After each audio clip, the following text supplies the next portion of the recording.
El Cusco se ha visto sacudido por el asesinato y descuartizamiento de Rudy Benavides, un hombre de 46 años que se desempeñaba como guía turístico y trabajador de un restaurante. De acuerdo con las investigaciones de la Policía Nacional del Perú y la tesis de la Fiscalía, el crimen ocurrió luego de que la víctima fuera conducida bajo engaños para ingerir bebidas alcohólicas. Los principales sospechosos, Óscar Franco Tinco, 21 años, y Gabriel Condori Olmedo, habrían planificado el robo de sus pertenencias. Sin embargo, la violencia escaló a niveles inimaginables. Benavides fue atacado con un arma blanca en el cuello y, posteriormente, sus restos fueron desmembrados e introducidos en ollas industriales en un intento por desaparecer la evidencia. La brutalidad del caso escaló aún más cuando las autoridades policiales señalaron públicamente que no se descarta la hipótesis de un acto de canibalismo, debido a la forma en que fueron hallados los restos. Para analizar la mente criminal y los factores psicológicos detrás de un acto tan atroz, nos acompaña hoy la psicóloga Marta Lazo.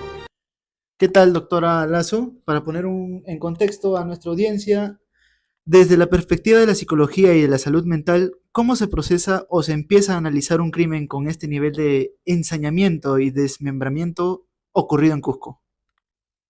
Yo creo que se debe primero hacer un estudio de cómo han vivido estas personas o estos jóvenes más antes. En su vida deben haber tenido mucha agresividad dentro de su familia.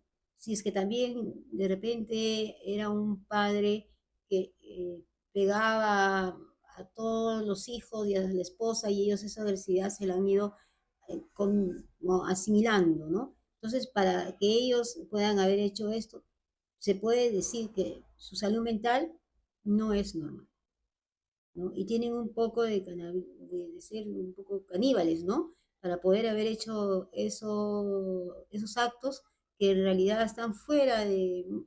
Pues son pocos los casos que en realidad se presentan acá en el Perú, ¿no? Pero no descartemos también que de repente ellos tienen dentro de su salud mental algo que los lleva a que pueda suceder o a que quieran hacer este tipo de acciones, que no son normales, por supuesto, y que deben tener algo psiquiátrico, deben tener una anomalía la cual debe ser vista por un psiquiatra, porque en realidad, no, como les vuelvo a decir, esta agresividad que tienen dentro es muy poco acá en el Perú. Se sabe que hubo consumo severo de alcohol. ¿El alcohol crea esa violencia o simplemente libera impulsos sádicos que ya existían en los agresores? Ya habían impulsos sádicos que existían y quizás el alcohol los ha ayudado a impulsar más esa agresividad. ¿Qué señales de alerta o conductas previas suelen pasar desapercibidas en el entorno familiar o social antes de que un individuo llegue a cometer un crimen de esa naturaleza? Bueno, de esa naturaleza lo que lleva es la niñez. La niñez y la personalidad es muy importante en el ser humano.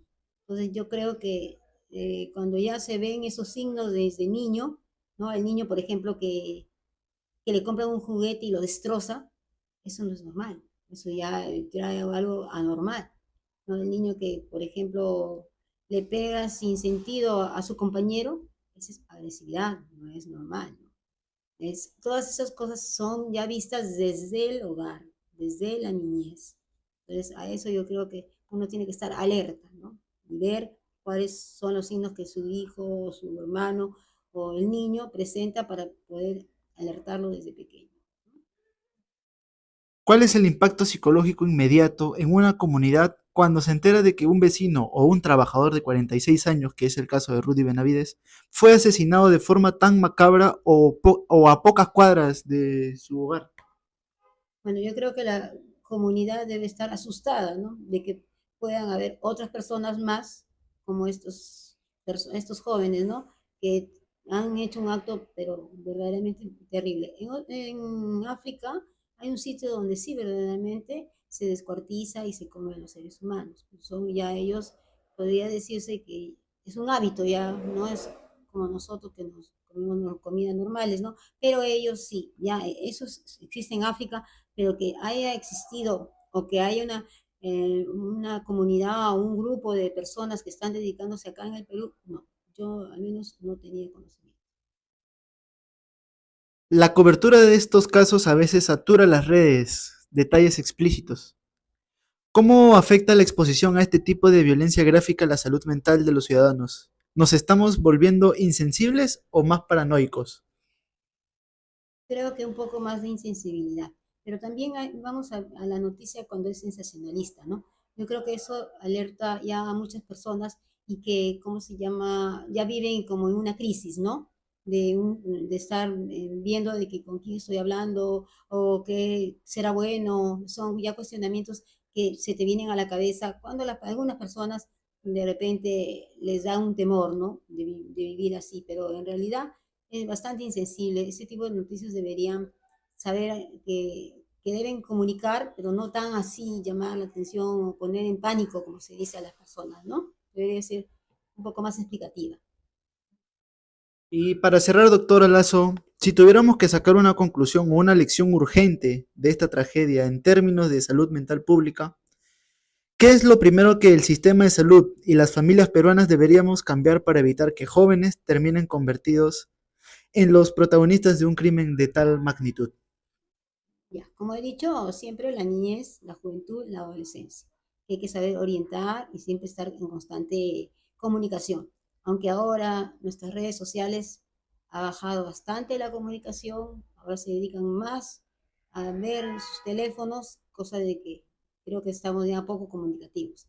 Pero eso debería ya, por otra parte, que cada uno de nosotros veamos hasta qué límite tenemos que tener el uso de las redes sociales para poder comunicarnos con las personas. Ese tipo de, como te vuelvo a repetir, ese tipo de enfermedades, este tipo de casos no se ve mucho acá en el Perú, pero sí hay que estar alertas, hay que sensibilizar, hay que dar más de parte humana para poder orientar a las personas. También vamos a que ellos son de una comunidad que de repente no ha tenido estudios, de repente viven solamente para la agricultura y no salen de su sitio, no saben lo de las redes sociales, no saben nada del internet ni nada de eso. Entonces viven como una comunidad, pero poco alturada de la sociedad, ¿no?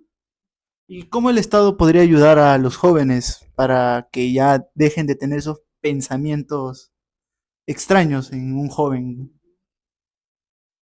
Yo creo que la comunidad, perdón, el gobierno sí ha estado, no sé hasta ahora, ha abierto muchos centros de salud mental, ¿no? Donde los chicos y las jóvenes, perdón, van y pueden hacerse ver y ver en qué estado están o cuál temor o cuál miedo. Pero ahora no lo sé, porque la mayoría de jóvenes ahora no acuden mucho por las tantas citas que tienen que esperar para poder ser atendidos. Yo creo que el gobierno debe abrir más centros de salud mental, pero no acá solamente en la ciudad de Lima, sino en las provincias. Las provincias son verdaderamente un poco traumáticas y dan mucha pena porque no hay muchos centros de salud mental y que debería preocuparse un poco más de salir de Lima. Lima no es el Perú, ¿no? Son también los departamentos que nos rodean. Ellos deben preocuparse más. Ok, doctora, muchas gracias. Para contenido resumido, visita nuestra página de TikTok,